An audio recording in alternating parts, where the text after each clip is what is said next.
അച്യുതാ, അവര് സംസാരിക്കട്ടെ. നീ വാ.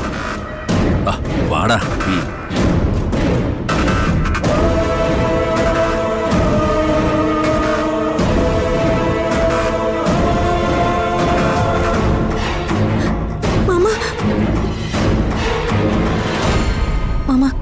കാര്യം പറയട്ടെ മോളെ, നീ ഒന്നും പറയണ്ട. അതല്ല, നിങ്ങൾ ആരും എനിക്ക് വേണ്ടി ഒന്നും പറയരുത്. ഇത് ഞാൻ മാത്രം സംസാരിക്കേണ്ട കാര്യമാണ്. മോള് ചെല്ല്, ചെല്ല്.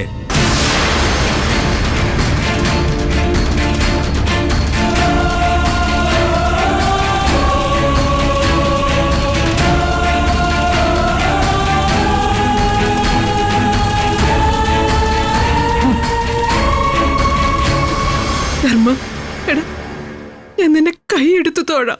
അയ്യോ വേണ്ട, കള്ളനും തൊഴണ്ട. ഇതാ ഈ കൃഷ്ണമംഗലം ഇനി എന്റെ വീട്. എന്റെ ഏട്ടന്മാരും അമ്മയും ഏട്ടത്തിമാരും ഒക്കെയാ ഇനി എന്റെ ബന്ധുക്കള്. ആവശ്യമില്ലാതെ ഇനി ആരും എന്നോട് സംസാരിക്കാൻ വരരുത്. മാമ,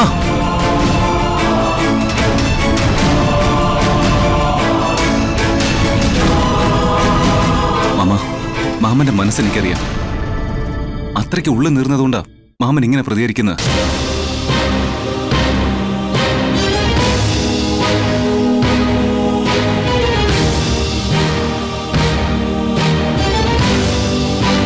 പക്ഷേ മാമൻ ഒരു പ്രാവശ്യത്തേക്ക് ഞങ്ങൾക്ക് മാപ്പ് തരണം.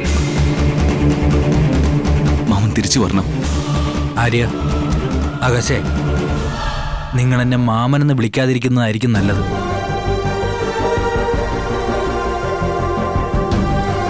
ചിലപ്പോ നാട്ടുകാരുടെ ഇടയിൽ താമസിയാതെ കാശ് മോഷ്ടിച്ച കള്ളനെന്നുള്ള പേരെനിക്കങ്ങ് ഉറയ്ക്കും.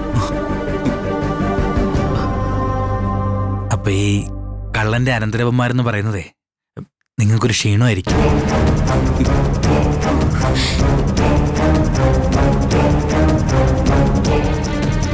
മാമ,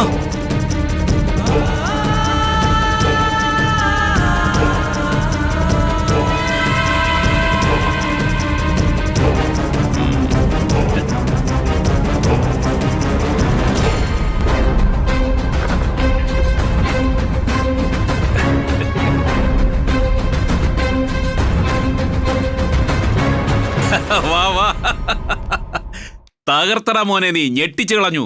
ഇപ്പോഴാ നീ ഞങ്ങളുടെ അനിയനായത്. ഇതുവരെ ഞാൻ കരുതിയത് നീ ദേവമംഗലംകാരുടെ ഒരു അടിമയായി നിന്ന് ജീവിതം കളഞ്ഞു കുളിച്ചു. ഇപ്പം മനസ്സിലായി മോനെ, നീ ഒരു ആൺകുട്ടിയാടാ.